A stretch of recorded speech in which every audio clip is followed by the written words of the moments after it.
Haribol, Dandavat Pranams, reverências a todos. Então, hoje a gente vai começar a leitura do Srimad Bhagavatam, primeiro canto, parte 1, pela misericórdia sem causa de Guru, Gauranga, dos Vaishnavas. A gente, nesse dia auspicioso, né, essa leitura mais do que auspiciosa, essa tradução de Srila Bhaktivedanta Swami Prabhupada, que a gente tem aqui em mãos, muito lindo. Eu vou começar a fazer para vocês essa... Eu vou começar a ler pelo prefácio de Srila Prabhupada, Bhaktivedanta Swami. E, por favor, a qualquer momento vocês podem fazer comentários, interromper, fazer perguntas, como quiserem aqui. Todo mundo pode, tá todo mundo participando aqui, todo mundo junto. E se também falhar o som, qualquer coisa, vocês me avisam, por favor. Então, Om Gyana Timirandasya Gyana Gyana Shalakya Chaksurimitam Gyana Maheshri Gurave Namaha, minhas reverências do Srila Prabhupada. Então, prefácio. É preciso que nos conscientizemos das atuais necessidades da sociedade humana. E quais são essas? Não se restringe mais a fronteiras geográficas de países ou comunidades específicos. Atualmente, há um contato maior do que na Idade Média, e o mundo tende para a formação de um Estado único ou uma sociedade humana única. Os ideais do comunismo espiritual, segundo o Srimad Bhagavatam, baseiam-se mais ou menos na unidade de toda a sociedade humana. Não só isso, mas inclusive na totalidade da energia dos seres vivos. Grandes pensadores sentem a necessidade de fazer deste comunismo espiritual uma ideologia exitosa. O Srimad Bhagavatam preencherá esta lacuna da sociedade humana. Portanto, para estabelecer o ideal de uma causa comum, o Bhagavatam começa com o aforismo da filosofia do Vedanta, Jamadi Asya Jata. No momento atual, a sociedade humana não se encontra na escuridão do esquecimento. Em todo o mundo, tem se progredido rapidamente no campo dos confortos materiais, da educação e do desenvolvimento econômico. Mas, de um modo geral, há uma irritação em alguma parte do corpo social, que, consequentemente, está produzindo desavenças em grande escala, mesmo por questões de menor importância. É necessária uma orientação no sentido de que a humanidade possa unificar-se em paz, amizade e prosperidade em prol de uma causa comum. O Srimad Bhagavatam satisfará esta necessidade, pois é uma contribuição cultural para a reespiritualização de toda a sociedade humana. O Srimad Bhagavatam deve ser introduzido também nas escolas e universidades, pois o grande estudante e devoto Prahlada Maharaja recomenda-o como o meio de mudar a face demoníaca da sociedade. Verso.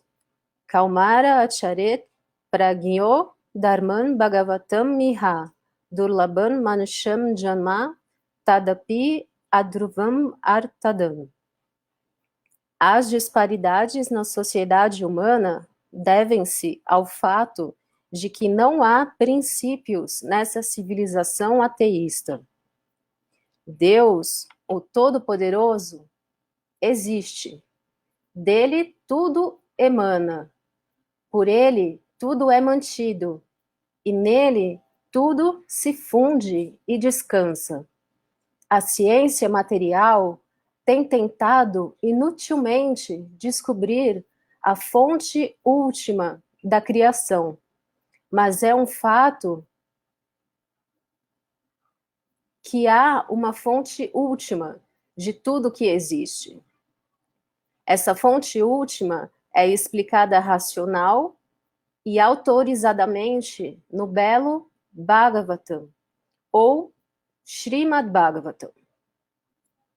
O Srimad Bhagavatam é a ciência transcendental, não apenas para conhecermos a fonte última de todas as coisas, como também para conhecermos nossa relação com Ele e nossa obrigação para com a perfeição da sociedade humana, com base neste conhecimento perfeito. Ele, o Srimad Bhagavatam, proporciona um pungente tema de leitura na língua sânscrita e agora, nesta tradução para o inglês e também na apresentação em português, uma leitura cuidadosa será bastante para que Deus seja conhecido perfeitamente e para que o leitor esteja suficientemente treinado em defender-se das investidas dos ateístas. Além disso, o leitor será capaz de convencer outras pessoas a aceitarem Deus como um princípio completo. O Srimad Bhagavatam começa definindo a fonte última. Ele é um comentário fidedigno que o próprio autor, Srila Vyasadeva, faz acerca do Vedanta Sutra.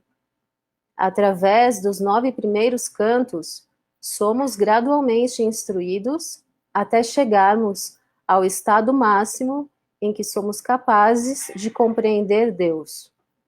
O único requisito de que alguém precisa para estudar esta grande obra de conhecimento transcendental é proceder passo a passo e cautelosamente, e não pular ao acaso, como se faz com um livro comum. Devemos ler o Srimad Bhagavatam capítulo por capítulo, um após o outro. A obra é disposta assim: verso sânscrito original, sua transliteração latina, vocabulário, tradução e significados. Desse modo, ao final da leitura dos 9 primeiros cantos, qualquer pessoa poderá tornar-se certamente uma alma com perfeita compreensão de Deus. O 10º canto distingue-se dos 9 primeiros cantos, porque trata diretamente das atividades transcendentais da personalidade de Deus, Shri Krishna. Ninguém conseguirá assimilar os efeitos do 10º canto sem antes passar pelos 9 primeiros cantos. Ao todo, a obra tem 12 cantos, cada qual independente. Mas o bom é que esses cantos sejam lidos aos poucos, um após o outro. Devo admitir minhas falhas na apresentação do Srimad Bhagavatam, mas de qualquer modo, tenho a esperança de que será bem recebido pelos pensadores e leitores da sociedade, baseado na seguinte declaração do Srimad Bhagavatam. Tadvag visargo janataga viplavo yasmin pratish lokam abadavati api namani anantasya jasho kitani yachin vanti gayanti gnanti sadava. Tradução. Por outro lado, a literatura repleta de descrições das glórias transcendentais do nome, fama, forma e passatempos do ilimitado Senhor Supremo é uma criação transcendental destinada a provocar uma revolução na vida ímpia de uma civilização mal orientada. Ainda que compostos irregularmente, tais textos transcendentais são ouvidos, cantados e aceitos por homens puros, que são inteiramente honestos. Om Tat Sat, A.C. Bhaktivedanta Swami. Então, esse é o prefácio desse primeiro canto, parte 1 do Srimad Bhagavatam. Se alguém quiser fazer algum comentário, deu para entender? Alguém quer falar alguma coisa?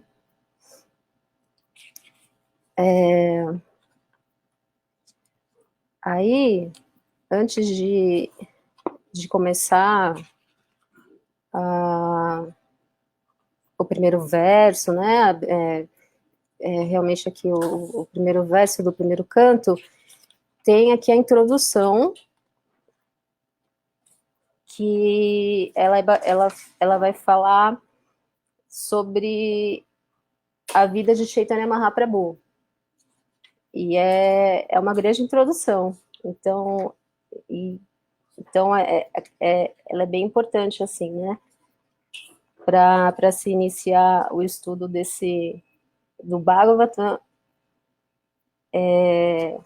o estudo de Gauranga Mahaprabhu, né? Então, eu vou começar a fazer essa leitura dessa introdução. E aí vocês falam o que vocês quiserem, em qualquer momento.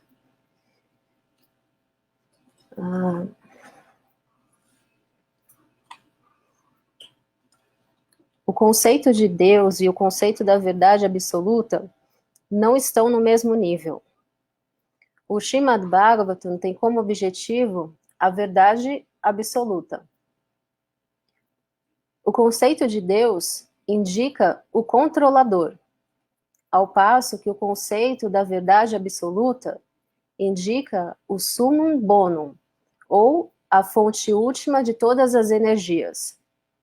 Não é possível uma divergência de opinião sobre o aspecto pessoal de Deus como sendo controlador, porque um controlador não pode ser impessoal. Evidentemente, o governo moderno, especialmente o governo democrático, é impessoal até certo ponto, mas em última análise, o chefe do executivo é uma pessoa, e o aspecto impessoal do governo é subordinado ao aspecto pessoal.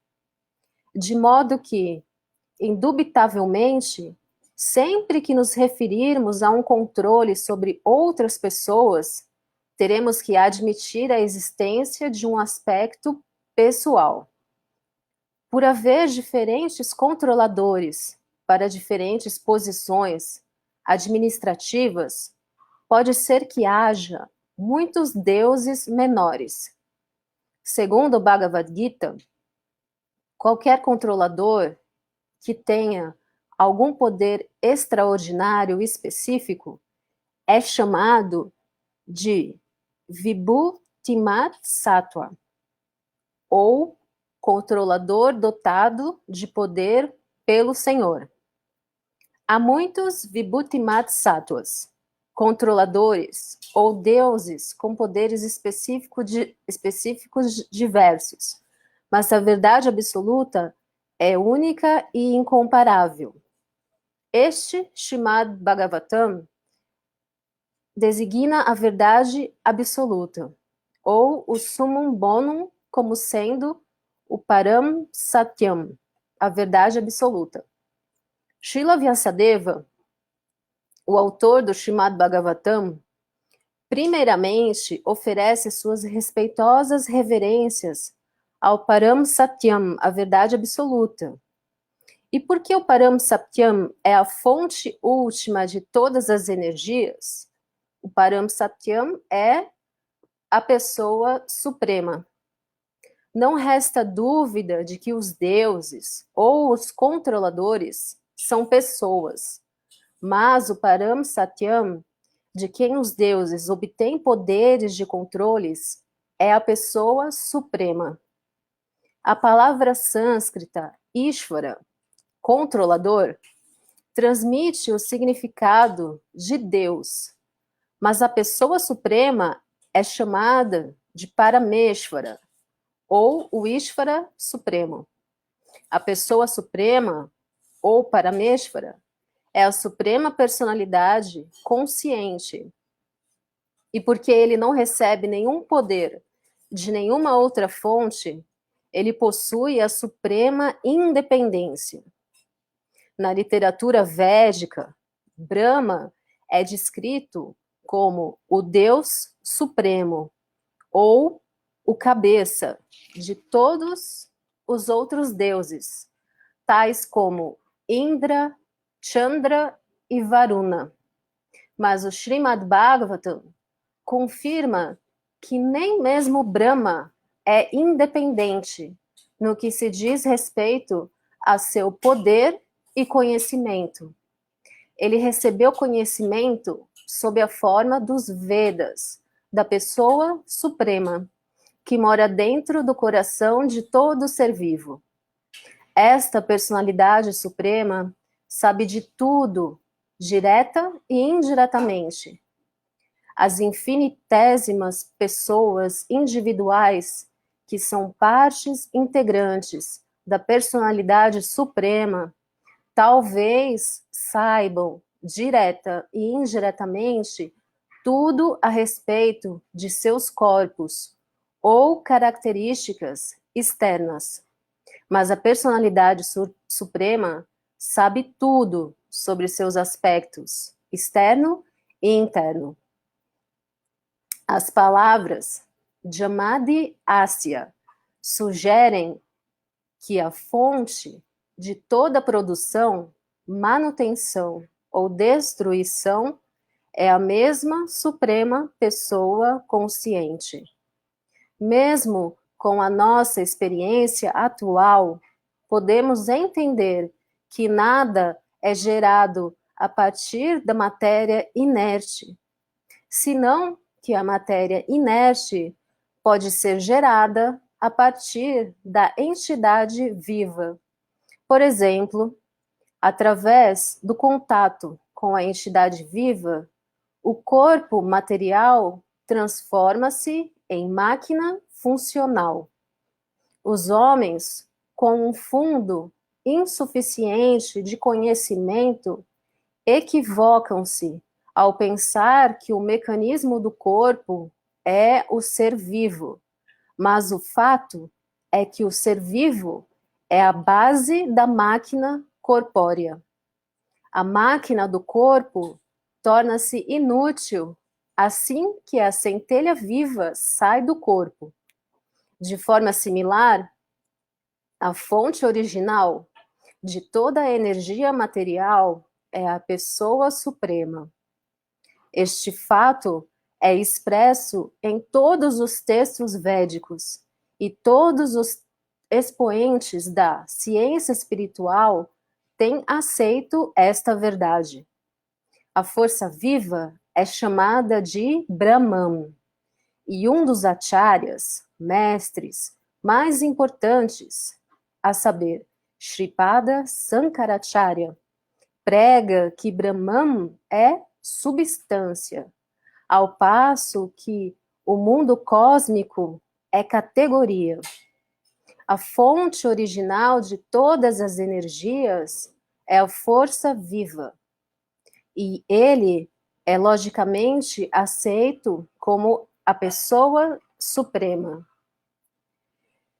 Ele é, portanto, consciente de todas as coisas passadas, presentes e futuras, e também de cada canto de suas manifestações, tanto materiais quanto espirituais.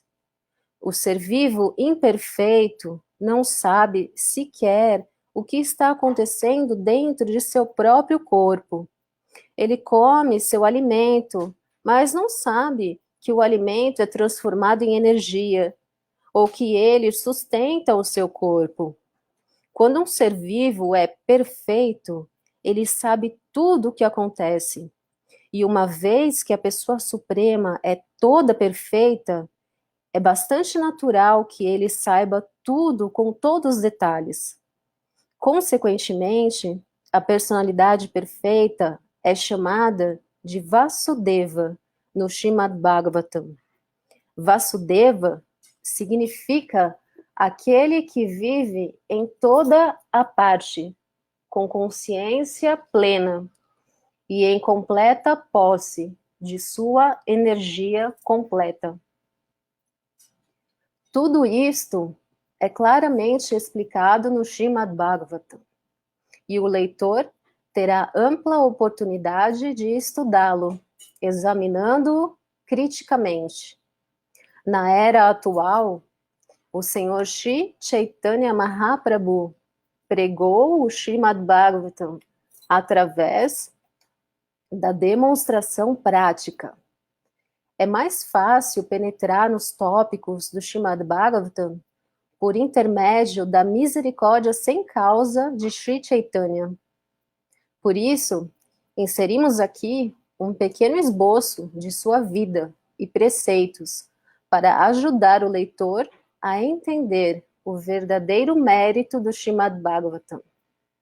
É imprescindível que aprendamos o Srimad Bhagavatam com a pessoa Bhagavatam. A pessoa Bhagavatam é aquela cuja própria vida é o Srimad Bhagavatam na prática. Uma vez que Shri Chaitanya Mahaprabhu é a absoluta personalidade de Deus, ele é tanto Bhagavan quanto Bhagavatam, em pessoa e em som. Portanto, seu processo de se aproximar do Srimad Bhagavatam é prático para todas as pessoas do mundo. Era seu desejo que o Srimad Bhagavatam fosse pregado nos 4 cantos do mundo por aqueles que tivessem nascido na Índia. O Srimad Bhagavatam é a ciência de Krishna, a absoluta personalidade de Deus, de quem temos informação preliminar pelo texto do Bhagavad Gita. Shri Chaitanya Mahaprabhu diz que qualquer um, não importa quem seja, que seja bem versado na ciência de Krishna, Srimad Bhagavatam e Bhagavad Gita, pode se tornar um pregador ou preceptor autorizado da ciência de Krishna. Há uma necessidade da ciência de Krishna na sociedade humana para o bem de toda a humanidade sofredora do mundo. Nós simplesmente pedimos aos leitores de todas as nações que aceitem esta ciência de Krishna para o seu próprio bem, para o bem da sociedade e para o bem dos povos de todo o mundo.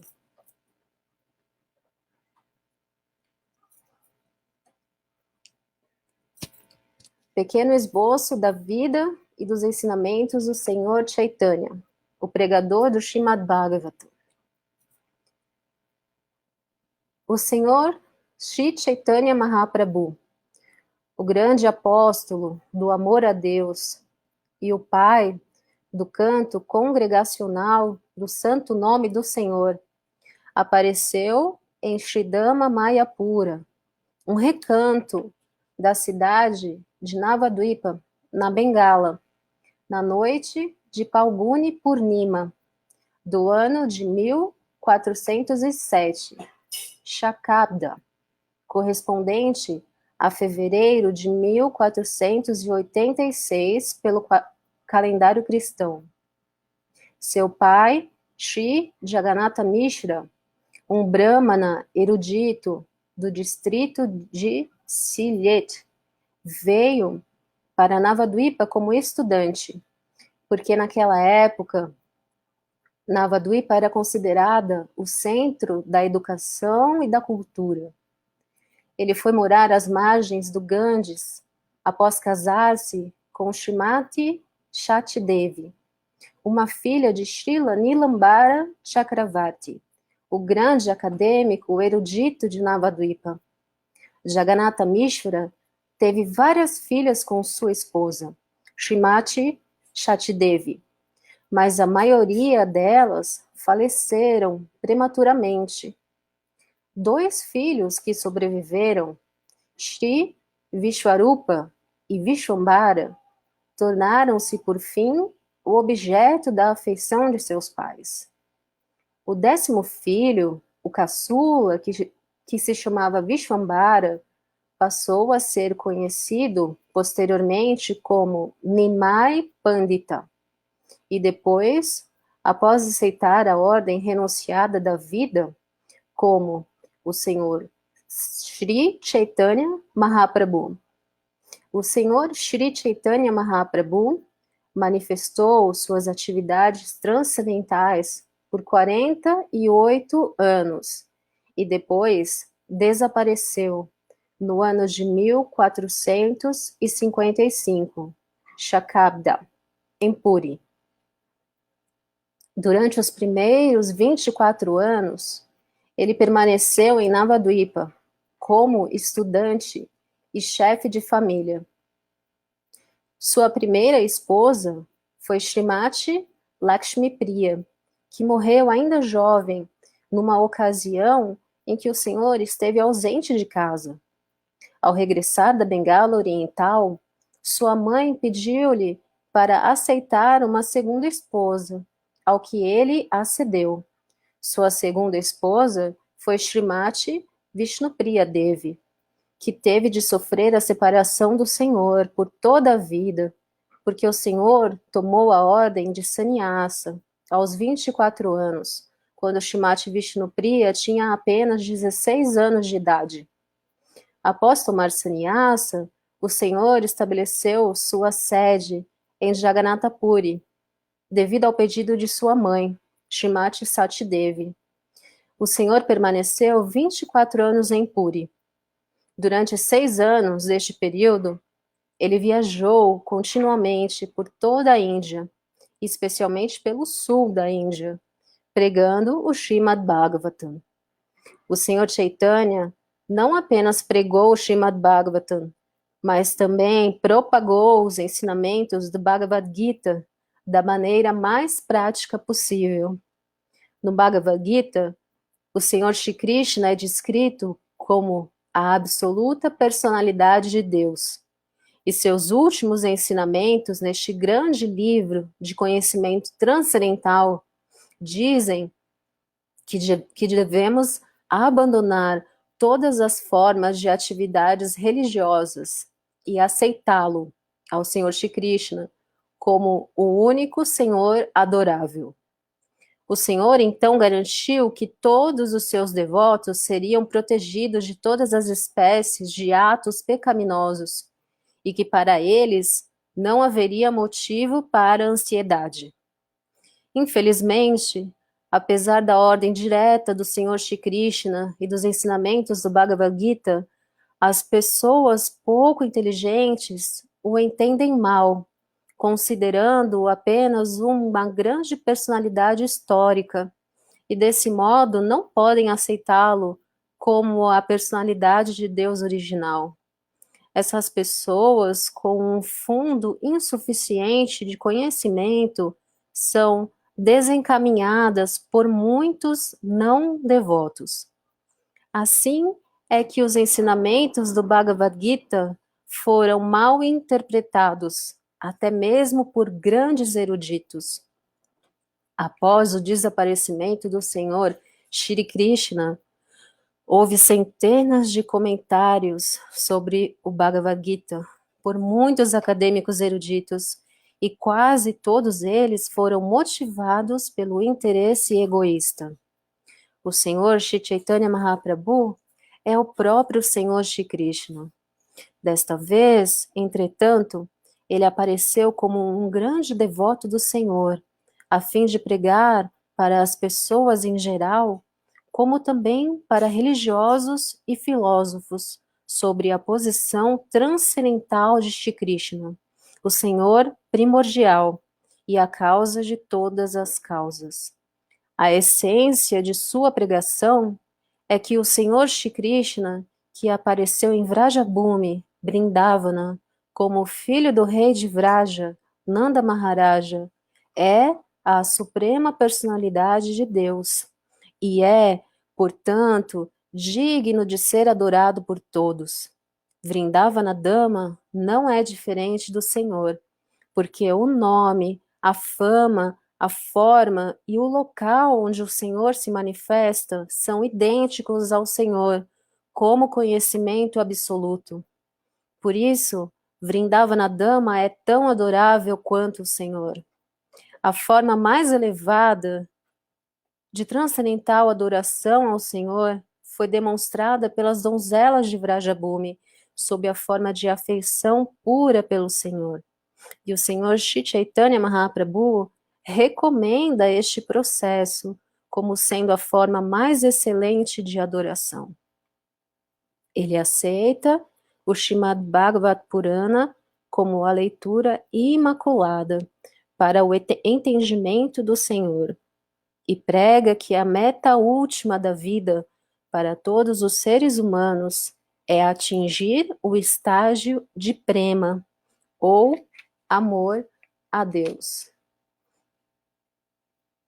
Muitos devotos do Senhor Chaitanya, tais como Srila Vrindavana Das Thakur, Shri Lochana Das Thakur, Srila Krishna Dasa Kaviraja Goswami, Shri Kavikarnapura, Shri Prabodhananda Sarasvati, Shri Rupa Goswami, Shri Sanatana Goswami, Shri Raghunatha Bhatta Goswami, Shri Jiva Goswami, Shri Gopala Bhatta Goswami, Shri Raghunatha Dasa Goswami, e nos últimos 200 anos, Shri Vishwanatha Chakravarti, Shri Baladeva Vidyabhushana, Shri Shyamananda Goswami, Shri Narottama Dasa Thakur, Shri Bhaktivinoda Thakur e, por fim, Shri Bhaktisiddhanta Sarasvati Thakur, nosso mestre espiritual, e muitos outros eruditos e devotos eminentes e renomados do Senhor, têm escrito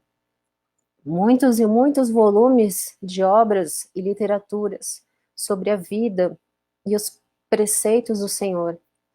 Todos esses textos baseiam-se nos Shastras, tais como os Vedas, Puranas, Upanishads, Ramayana, Mahabharata e outras histórias e literaturas autênticas, aprovadas pelos acharyas reconhecidos. Tais Shastras são únicos na composição e incomparáveis na apresentação, e são plenos de conhecimento transcendental. Infelizmente, as pessoas do mundo ainda não os conhecem, mas quando estes textos, que na maioria são escritos em sânscrito e bengali, chegarem ao conhecimento do mundo e quando forem apresentados diante das pessoas meditativas, então a glória e a mensagem de amor da Índia inundarão este mundo mórbido que em vão busca a paz e a prosperidade através de diversos métodos ilusórios, não aprovados pelos acharyas na corrente de sucessão discipular. Os leitores desta pequena descrição da vida e dos preceitos do Senhor Chaitanya aproveitarão muito ao lerem as obras de Srila Vrindavana Das Thakur, o Shri Chaitanya Bhagavat, e Srila Krishnadas Kaviraj Goswami, o Shri Chaitanya Charitamrita. O princípio da vida do Senhor é expresso de forma muito fascinante pelo autor do Chaitanya Bhagavat. E no que se diz respeito aos ensinamentos, estes são mais vividamente explicados no Chaitanya Charitamrita. Agora, estas obras são acessíveis ao público ocidental, através de nosso livro Ensinamentos do Senhor Chaitanya. O princípio da vida do Senhor foi registrado por um de seus devotos, e principais contemporâneos, a saber, Srila Murari Gupta, um médico praticante de então, e a parte final da vida de Sri Chaitanya Mahaprabhu foi registrada por seu secretário particular, Sri Damodara Goswami, ou Srila Swarupa Damodara, que era, por assim dizer, um companheiro constante do Senhor em Puri. Estes dois devotos registraram praticamente todos os incidentes das atividades do Senhor e, posteriormente, todos os livros a respeito do Senhor, que foram mencionados acima, foram compostos com base nos Kadachas, livros de anotações, de Srila Damodara Goswami e Murari Gupta. De forma que o Senhor apareceu na noite de Palguni Purnima de 1407, Shakabda, e foi pela vontade do Senhor que houve um eclipse lunar naquela noite. Durante as horas do eclipse, o público hindu costumava tomar banho no Ganges, ou em qualquer outro rio sagrado, e cantar os mantras védicos de purificação. Quando o Senhor Chaitanya nasceu, durante o eclipse lunar, toda a Índia estrugia com o som sagrado de Hare Krishna, Krishna Krishna, Hare Hare, Hare Ramo, Ramo Ramo, Hare Hare. Estes 16 nomes do Senhor são mencionados em muitos Puranas e Upanishads e são descritos como o Taraka Brahma Nama desta era. É recomendado nos Shastras que o cantar inofensivo destes santos nomes do Senhor pode libertar uma alma caída do cativeiro material. Há inumeráveis nomes do Senhor, tanto na Índia quanto fora da Índia, e todos eles são igualmente bons, porque todos eles indicam a suprema personalidade de Deus. Mas, por estes 16 nomes serem recomendados especialmente para essa era, as pessoas devem tirar proveito deles e trilhar o caminho dos grandes acharyas, que alcançaram o sucesso, praticando as regras dos Shastras, escrituras reveladas. Esta ocorrência simultânea do aparecimento do Senhor e do eclipse lunar indicava a missão distintiva do Senhor. Esta missão consistia em pregar a importância de cantar os santos nomes do Senhor nesta era de Kali, de desavença. Na era atual, briga-se até por ninharias, e por isso os Shastras recomendam para esta era uma plataforma comum de autorrealização, a saber, o canto dos santos nomes do Senhor. As pessoas poderão promover encontros para glorificar o Senhor em suas respectivas línguas e com canções melodiosas. E se tais encontros forem feitos de maneira inofensiva, é certo que gradualmente os participantes alcançarão a perfeição espiritual, sem ter que se submeter a métodos mais rigorosos. Em tais encontros, todos os intelectuais e os ignorantes, os ricos e os pobres, os hindus e os muçulmanos, os ingleses e os indianos, e os chandals e os brahmanas, poderão ouvir os sons transcendentais e assim limpar o espelho do coração da poeira contaminante da matéria. Para confirmar a missão do Senhor, todas as pessoas do mundo aceitarão o santo nome do Senhor como a plataforma comum para a religião universal da humanidade. Em outras palavras, o advento do santo nome ocorreu juntamente com o advento do Senhor Chaitanya Mahaprabhu. Quando o Senhor era ainda um neném de colo, ele parava imediatamente de chorar, assim que as senhoras à sua volta cantavam os santos nomes e batiam palmas. Este incidente peculiar foi observado pelos vizinhos com respeito e veneração. Às vezes, as mocinhas sentiam prazer em fazer o Senhor chorar, para então fazê-lo parar, cantando o santo nome.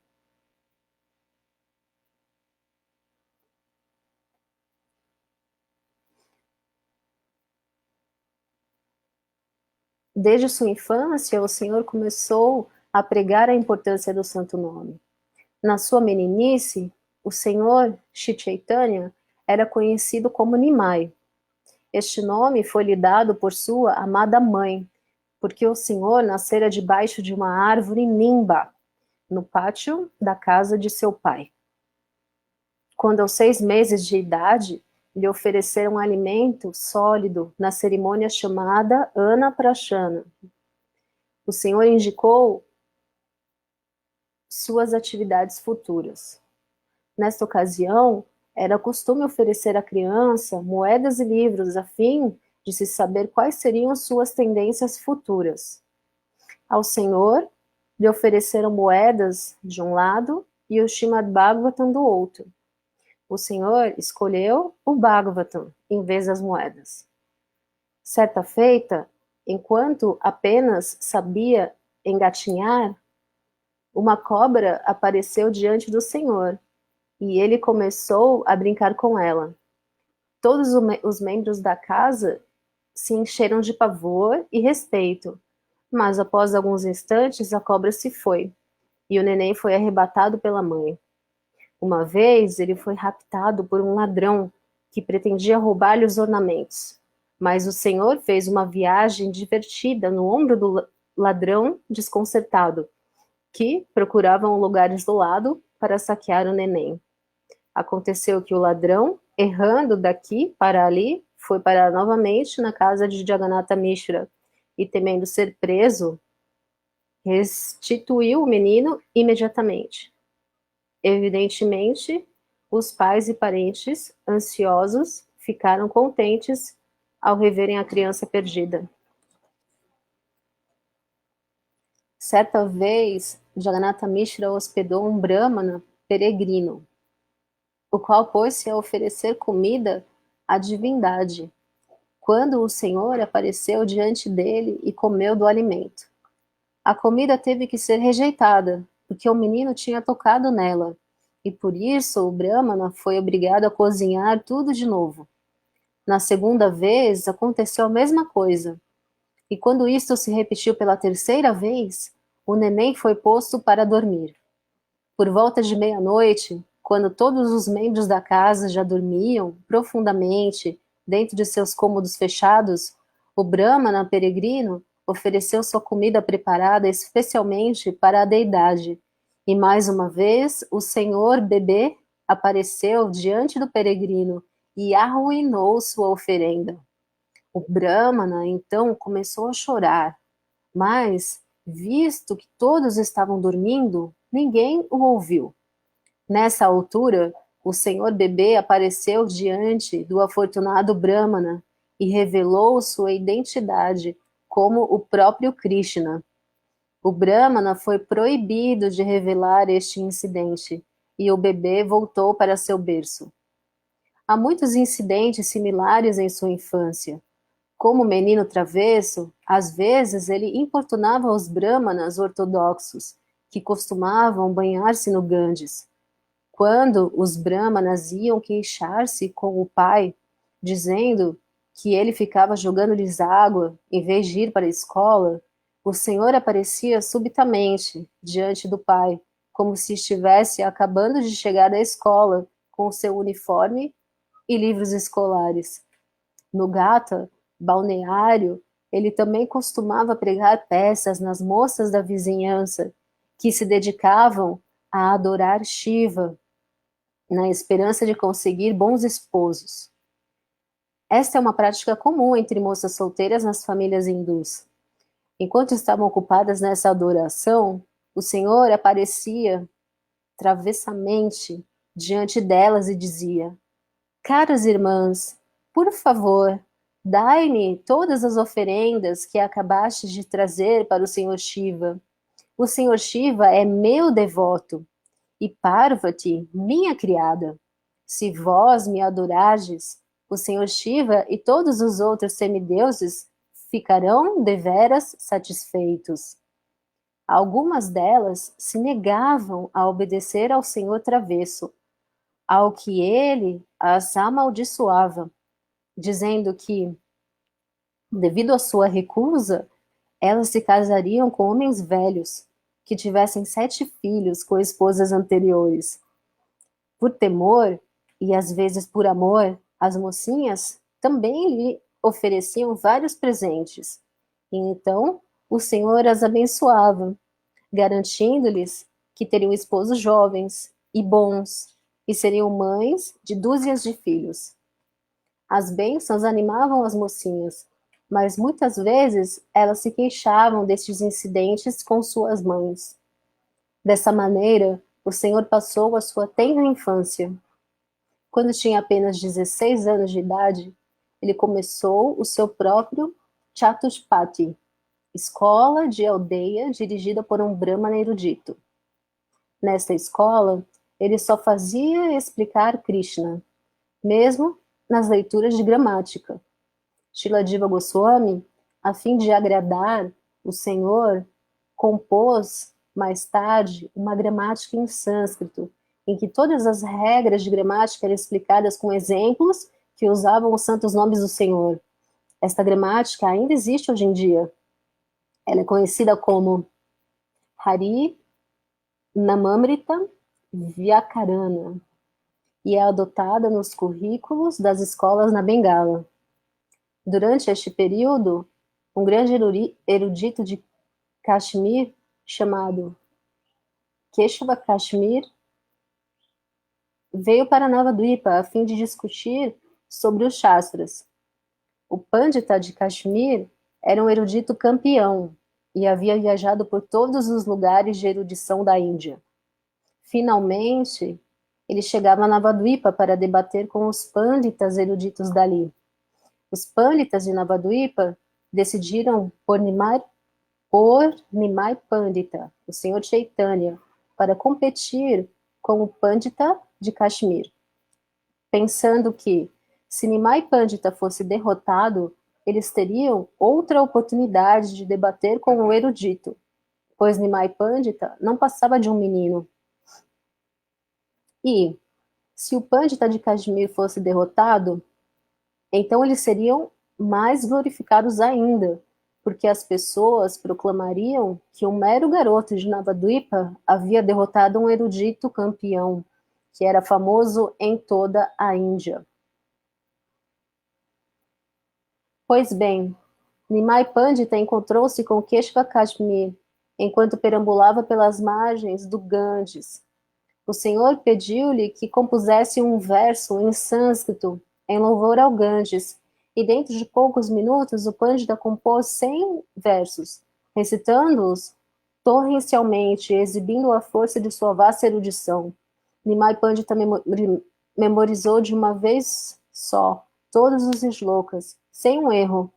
Ele citou o 64º shloka e chamou a atenção do Pandita para algumas irregularidades retóricas e literárias. Particularmente, ele desaprovou o emprego pelo Pandita da palavra Bhavani Bhartu. Ele indicou que o uso desta palavra era redundante. Bhavani significa a esposa de Shiva. E quem mais pode ser Bharta ou esposo? Ele também indicou várias outras discrepâncias, com o que o Pandita de Kashmir se encheu de admiração. Ele ficou espantado de ver que um mero estudante de gramática pudesse assimilar os erros literários de um acadêmico erudito, embora este debate tivesse acontecido antes de qualquer encontro em público. A notícia se espalhou com a velocidade do relâmpago por toda Navadvipa. Mas finalmente, em um sonho, Sarasvati, a deusa da sabedoria, ordenou que Keshava Kashmir se submetesse ao Senhor, e deste modo o Pandita de Kashmir tornou-se um seguidor do Senhor. Goura Premanande, Hari Hari Bo, Jai Shila Gurudeva Ki Jai. Jai Srimad Bhagavatam Ki Jai, Jai Shri Chaitanya Mahaprabhu Ki Jai, Jai Srila Prabhupada Ki Jai. Nabat Pranamas a todos. Vanchakalpataru Bechaki Passino Bhaiva Chapati Tanam Pavanebhyo Vaishnavibhyo Namo Namaha. Gratidão, muito obrigada pela oportunidade da leitura. Eu espero que, se possível, estar de novo na semana que vem com todos vocês. Nabat Pranamas, todos os devotos. Desculpa as minhas falhas, por favor. Se eu falei alguma coisa errada, por favor, me perdoe, meus erros. Haribol, Haribol. Até mais.